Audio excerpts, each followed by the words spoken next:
Welcome to the deep dive. Today, we're tackling something that's, well, both utterly familiar our own awareness and profoundly mysterious consciousness.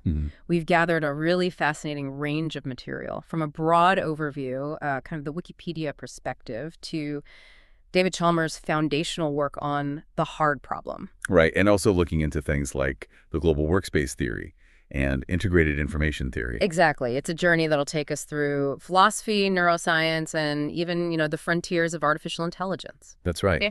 And consciousness isn't a topic with easy answers, is it? Yeah. Our sources really underscore the fundamental disagreements that exist, starting right from the very definition of what we're even talking about. Yeah. We'll be navigating a landscape of diverse perspectives, each trying to kind of illuminate this core aspect of being. Exactly. Our goal isn't to provide the definitive answer because, frankly, no one has one yet. Not even close, really. Yeah. But we want to unpack the key ideas, highlight the major lines of inquiry, and give you, the listener, a clearer sense of the current understanding and the persistent puzzles without getting, too lost in the weeds.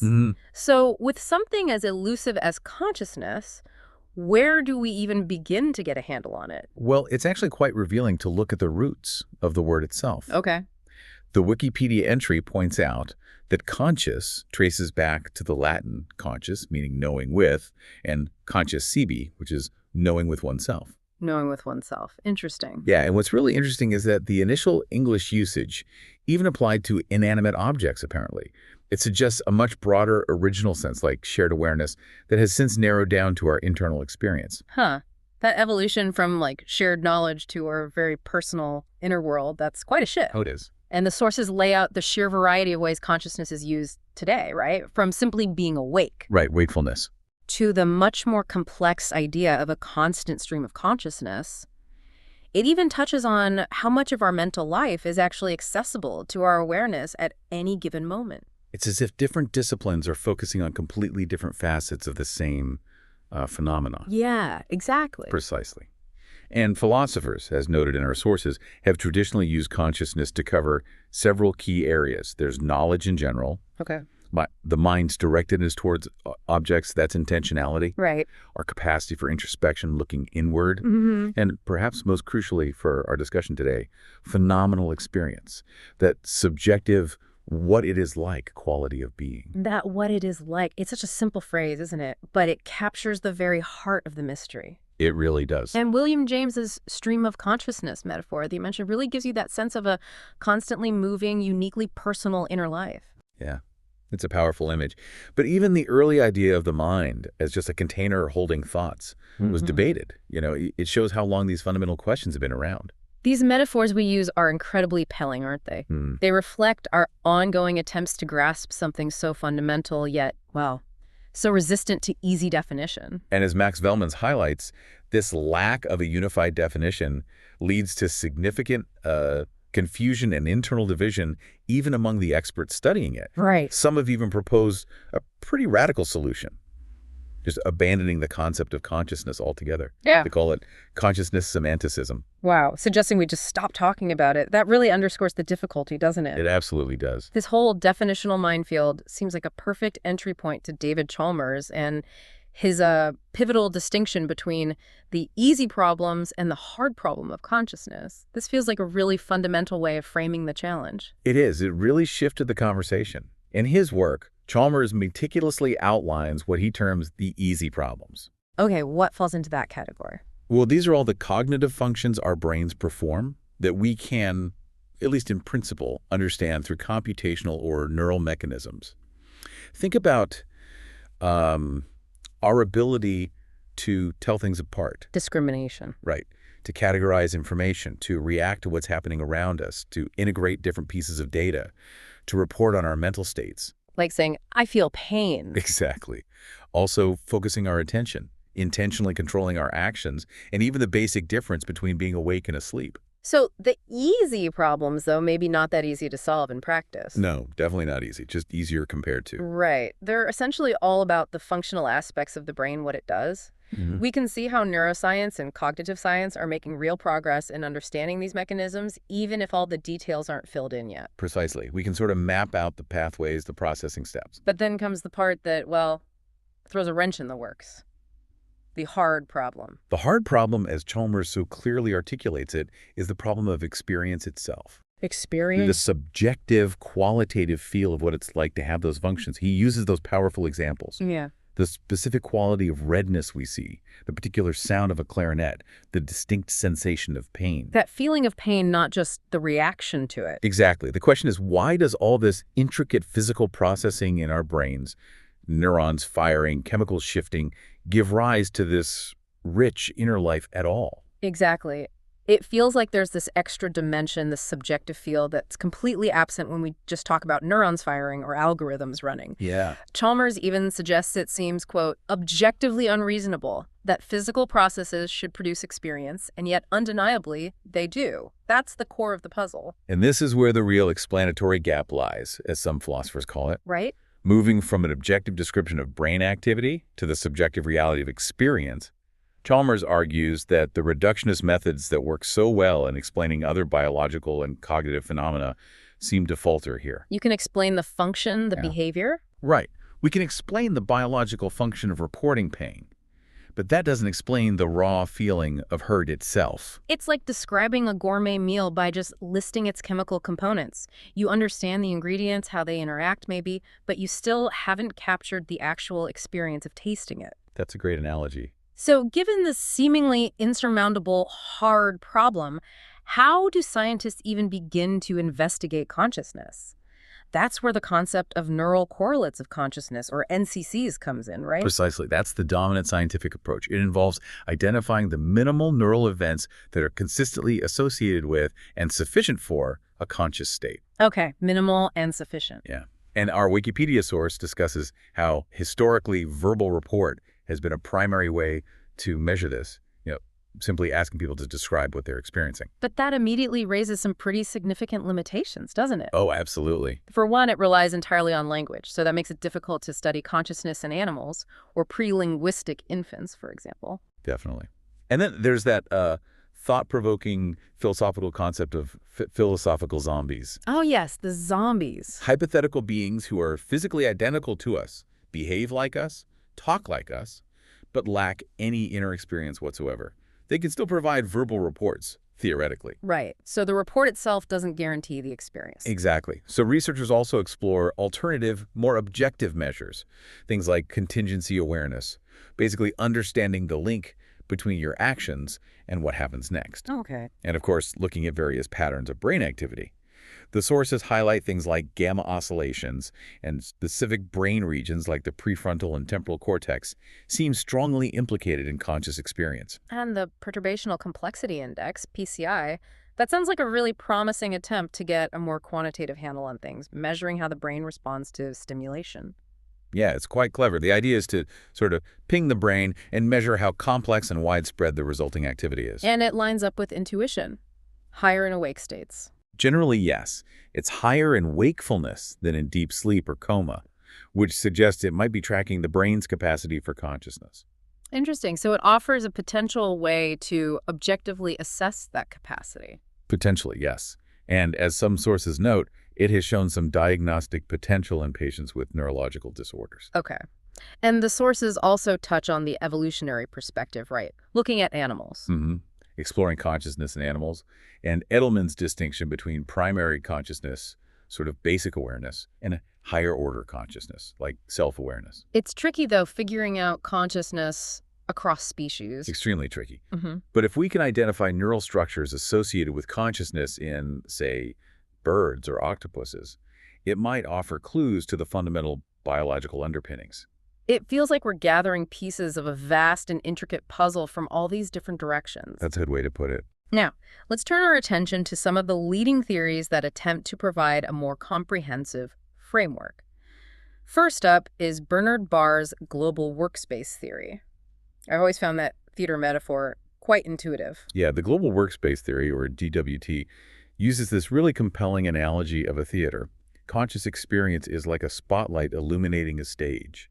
And the stage is working memory. Exactly. The stage represents our working memory. Yeah. And various players, sensory inputs, memories, thoughts are all competing for access to that spotlight. Okay. When something gains access to the spotlight, it's then broadcast widely to a vast unconscious audience that's all the numerous specialized brain systems operating beneath the surface. So consciousness isn't where all the processing happens, but it's more like a central broadcasting system, making certain information widely available to the rest of the brain. That's the core idea. Bars provides those helpful examples, like how the word bank can mean different things depending on the context.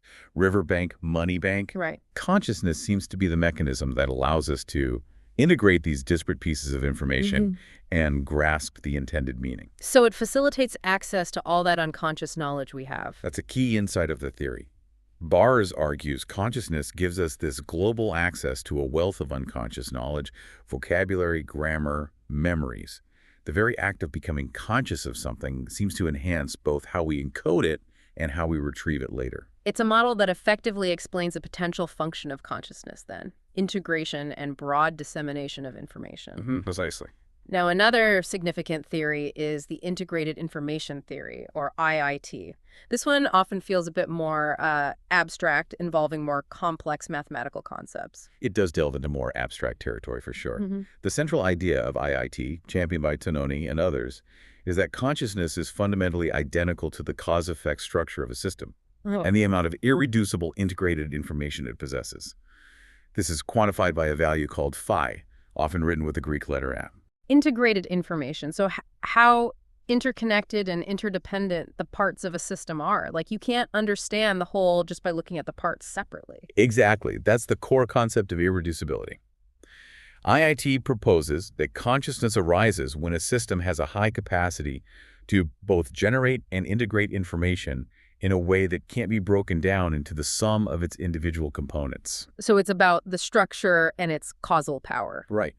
And the theory even attempts to explain both the quantity, the level of consciousness, like awake versus asleep, and the specific nature of our experience, why red feels like red, based on the specific structure of this integrated information. That's ambitious. And the sources mention IIT can even offer a potential explanation for things like split brain phenomena. That's one of the more intriguing implications, yeah. The idea is that when you sever the connection between the brain hemispheres, you essentially end up with two largely independent conscious systems, each with its own smaller phi value. Oh.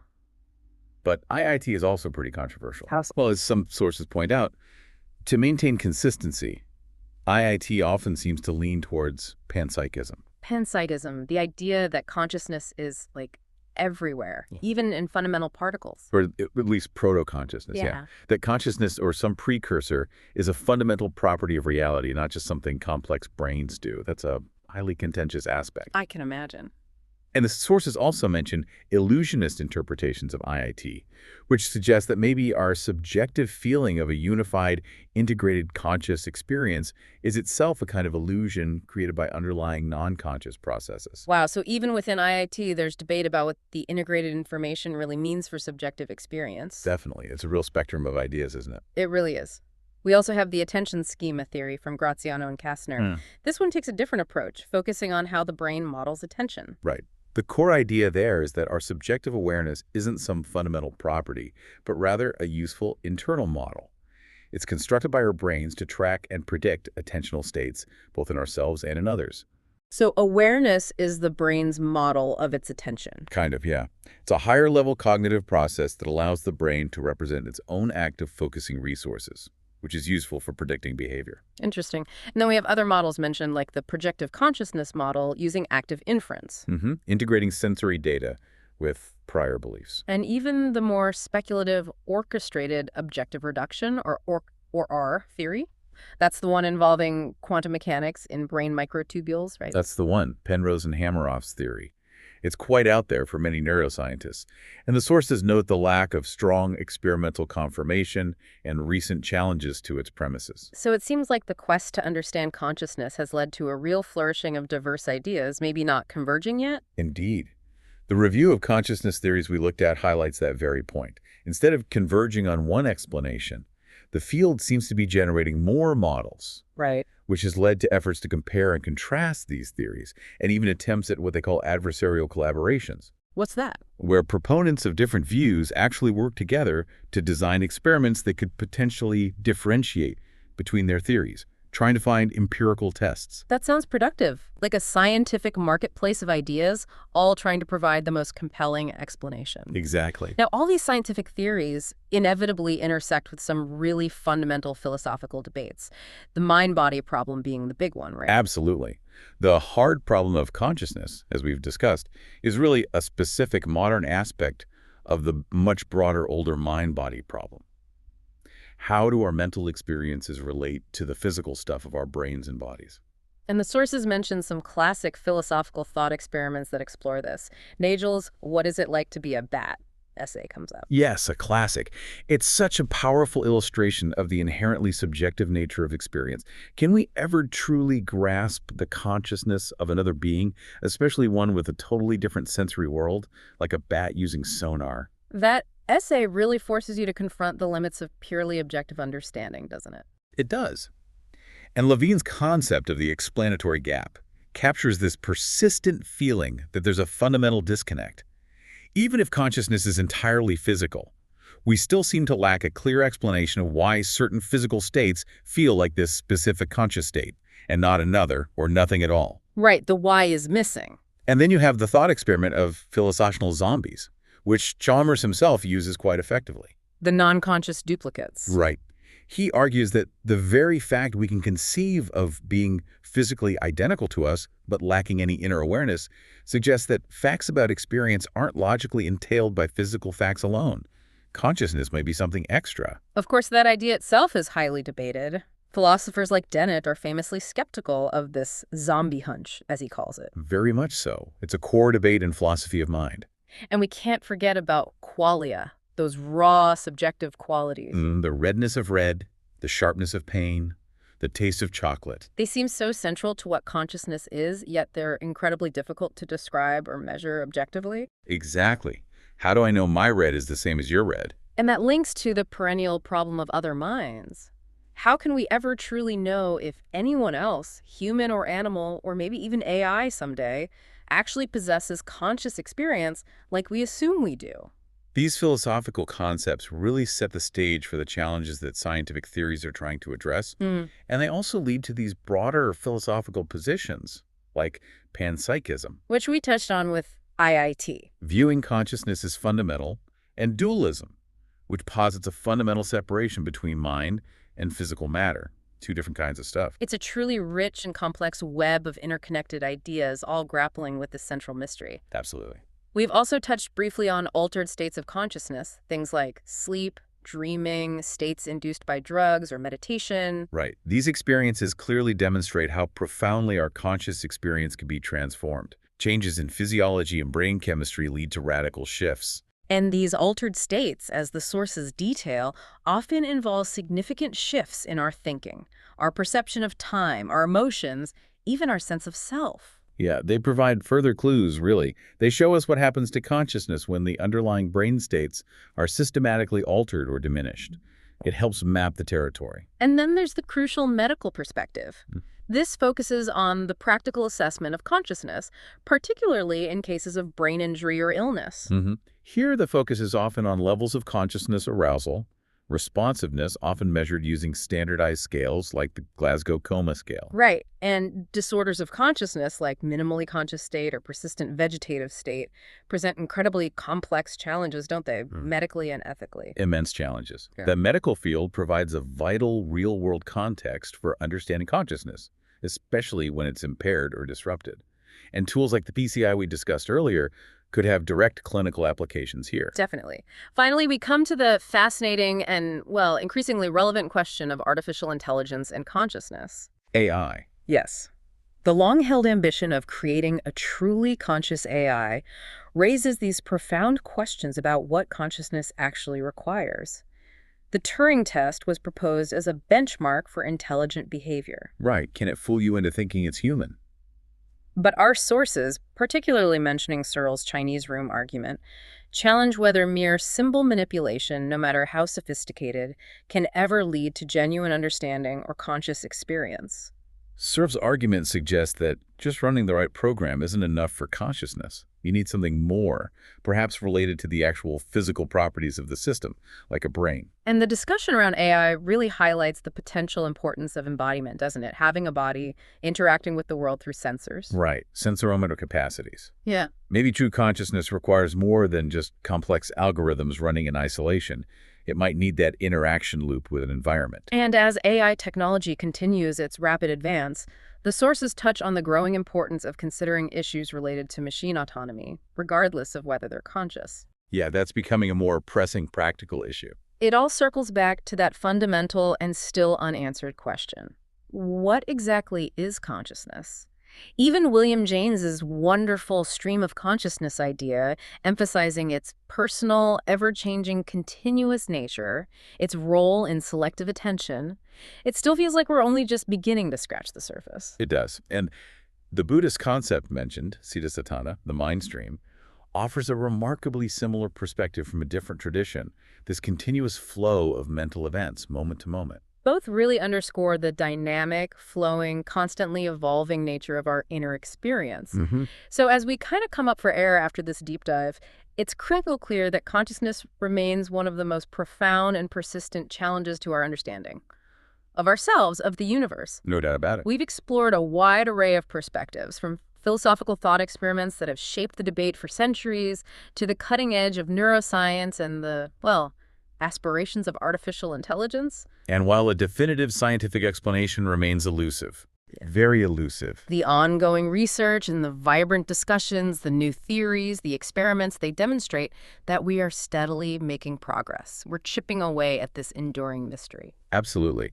The inherent tension between the subjective nature of conscious experience, Yeah. what it's like, and the objective methods of science, that continues to be a central challenge. It really does.